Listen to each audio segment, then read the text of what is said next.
Bonjour Marie. Bonjour.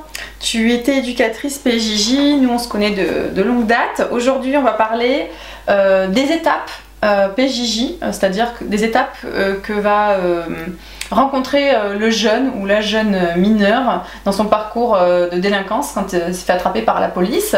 Qu'est-ce qui se passe concrètement, et après on parlera un petit peu de la loi aussi. Ok. Alors, quand un jeune se fait attraper par la police, il est conduit en garde à vue et là, il y a plusieurs possibilités.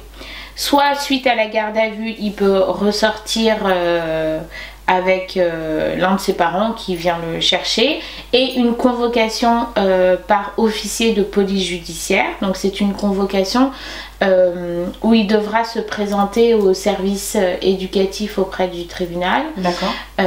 Et ensuite rencontrer un magistrat, un juge des enfants dans ce cas-là. Ou l'autre possibilité, c'est que à l'issue de la garde à vue, le procureur a dit que là, il fallait qu'il soit déféré auprès du tribunal. Donc il est conduit au tribunal pour enfants de son secteur, où là, première étape, il rencontre un éducateur ou une éducatrice de la PJJ, et ensuite il rencontre un juge des enfants. D'accord. Et donc là, on va arriver dans la période de mise à l'épreuve éducative, où une mesure éducative peut être ordonnée en attendant l'audience de prononcer de la sanction. Ok. Voilà. Et c'est là qu'un éducateur de milieu ouvert, s'il y a une mesure éducative, en fait, il aura un éducateur PJJ en milieu ouvert. Ok. Où là, pendant la période de mise à l'épreuve éducative, il y aura l'exercice de la mesure éducative qui est décidée, ou avant l'audience de prononcer de la sanction qui arrive en général dans les 3 mois. Mais ce délai, il est indiqué par la loi, mais en fonction des territoires, il est plus ou moins respecté parce que tous les tribunaux n'ont pas la même activité. Oui, dans le 93, l'activité est riche, donc en fait, les tribunaux sont débordés et donc ne sont pas amenés à respecter les 3 mois pour les mineurs, c'est ça? Parfois, oui. D'accord. Ouais. Mais c'est aussi valable sur d'autres territoires, comme Marseille. Bien sûr, ceux qui sont... Ok.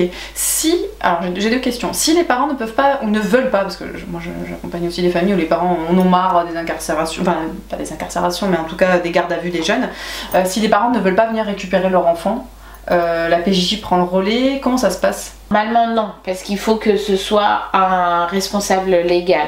Après, si le jeune est placé après la garde à vue, là le lieu de placement, le service gardien peut venir le chercher. Oui. Mais nous, sinon non. Vous n'intervenez pas dans ce genre de situation. Est-ce que le fait de ne pas venir au rendez-vous PJJ, ça génère des conséquences? Et je précise bien le rendez-vous PJJ en amont de l'audience, ou si le ou la juge a acté qu'il y avait suivi PJJ et que du coup il ne se fait pas. Est-ce qu'il y a des sanctions? Est-ce que c'est délétère pour le jeune? Comment tu pourrais dire? Le fait de ne pas venir au rendez-vous éducatif avant, c'est un peu comme se tirer une balle dans le pied. Ouais. Parce que nous, l'avantage, c'est que on donne des éléments au juge de compréhension de la situation du jeune, pour que la réponse pénale, donc la peine ou la mesure éducative décidée, elle soit adaptée à sa situation. Et le problème, c'est que s'il vient pas, on n'aura aucune information à transmettre, et forcément, et le juge pourra se dire, bon s'il vient pas, c'est qu'il s'en moque. Alors je dis il, ça peut être elle, hein, je dis le jeune. On est bien d'accord. Je pensais à la juge plutôt, mais pardon. Non, oui, parce qu'il y a toujours très peu de filles qui sont dans la justice, donc alors on va dire au masculin neutre. Exactement. Mais oui, bien sûr que ça peut jouer contre le jeune, quoi. Oui. Parce que du coup, on peut se dire, il vient pas, il s'en moque, donc la décision peut être plus sévère. Oui, et puis que la famille n'est pas non plus porteuse pour l'enfant. Alors on sait bien qu'à l'adolescence, on peut un peu moins suggérer aux enfants, enfin on peut suggérer, mais on a moins d'impact, c'est ça que je veux dire. Donc, parfois on a des parents qui sont très impliqués, qui vraiment s'investissent énormément, répondent au rendez-vous éducatif à la place de leurs propres enfants. Ils sont très investis, eux, c'est bien, mais si le jeune n'est pas investi, on ne pourra pas faire à sa place. Ça c'est souligné dans les rapports éducatifs, mais c'est pareil. Ça touche aux limites de la famille de toute façon. Donc le juge ou la juge peut toujours se dire, comme là il y a une détresse familiale où le jeune ne répond plus à grand chose, et ben on va le contraindre entre guillemets, mais on va... La PJJ, c'est quand même toujours un suivi éducatif sous contrainte. On n'a pas le choix. Hein. C'est une décision judiciaire. Judiciaire, exactement. D'accord, très bien. Donc, et après, j'imagine aussi que si le jeune ou la jeune ne vient pas à son suivi, c'est gâcher des chances aussi de se réinsérer, de faire appel à quelqu'un de compétent qui a des ressources, parce que PJJ, moi j'avais des ateliers box avec les éducs PJJ sur le quartier où je travaille, et donc c'était chouette parce que du coup c'est un atelier qui est gratuit, c'est un atelier où les jeunes rencontrent d'autres jeunes, où il y a un moment sportif, un échange, et du coup la PJJ, tout comme plein d'autres associations éducatives, ont des outils concrets, peut-être aider à l'insertion professionnelle, le permis, il y a plein de choses comme ça où vous pouvez accompagner. Donc en fait, c'est ne pas se saisir de quelque chose, d'une main tendue, quoi. C'est ça que je trouve un peu dommage pour les jeunes. Toujours, en tout cas, il y a toujours une volonté de trouver les ressources au niveau de nos partenaires. Pour répondre au mieux aux problématiques et aux besoins des jeunes. Ouais. Oui, parce que j'imagine aussi qu'il peut y avoir des suivis psy avec la PJJ. Alors les équipes PJJ, c'est vrai qu'on parle des éducateurs, mais ce sont des équipes pluridisciplinaires où il y a des psychologues et aussi des assistants de services sociaux. Pas sur tous les services, malheureusement, mais voilà. Donc là aussi, il peut y avoir une orientation vers ces professionnels-là. Oui, alors c'est évidemment pas ce que demandent les jeunes en premier lieu pour accompagner des ados depuis 15 ans, des 11-25 ans.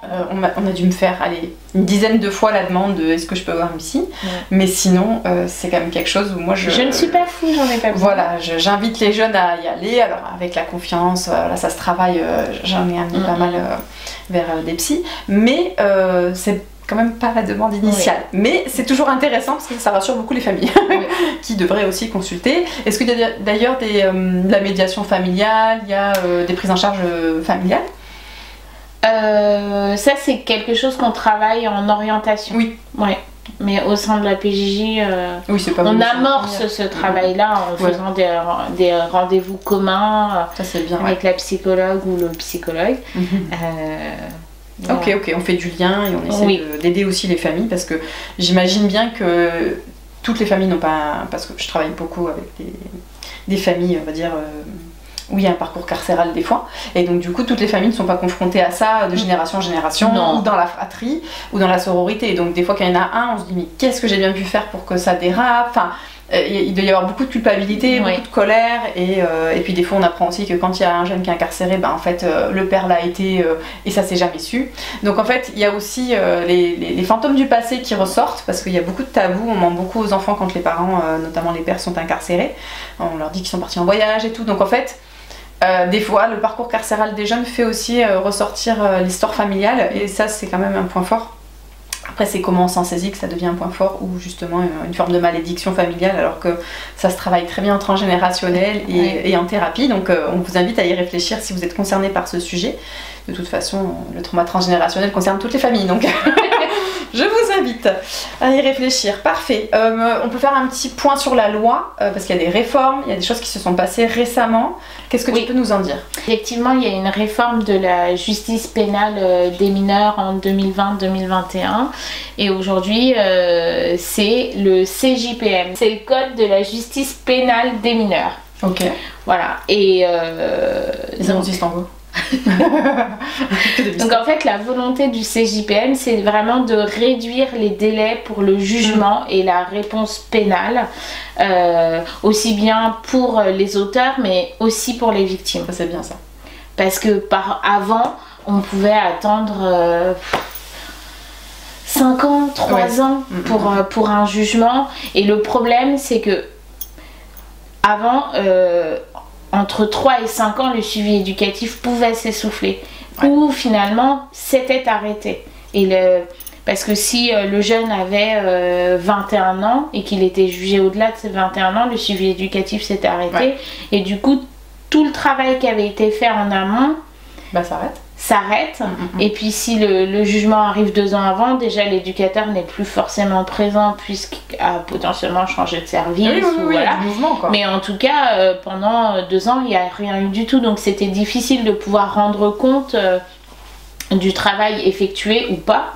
Voilà, et puis pour la place de la victime, c'était très important. La prise en compte, fermer la page. Exactement. Et puis même pour les agresseurs, parce que je me dis 2 à 5 ans, ça veut dire que, je sais pas moi, à 13 ans, il a fait un gros délit ou un crime. Bah peut-être que 3 ans, 5 ans après, c'est un autre jeune homme qui a été pris en charge et tout. Exactement. Et d'être sanctionné avec...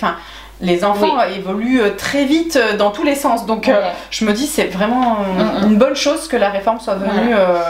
Alors, diminuer les délais. En fait, maintenant avec le CJPM, il y a 2 audiences essentielles. Donc il y a l'audience de prononcer de la culpabilité. Donc une première audience où on va décider de la culpabilité ou non de l'auteur ou de l'autrice.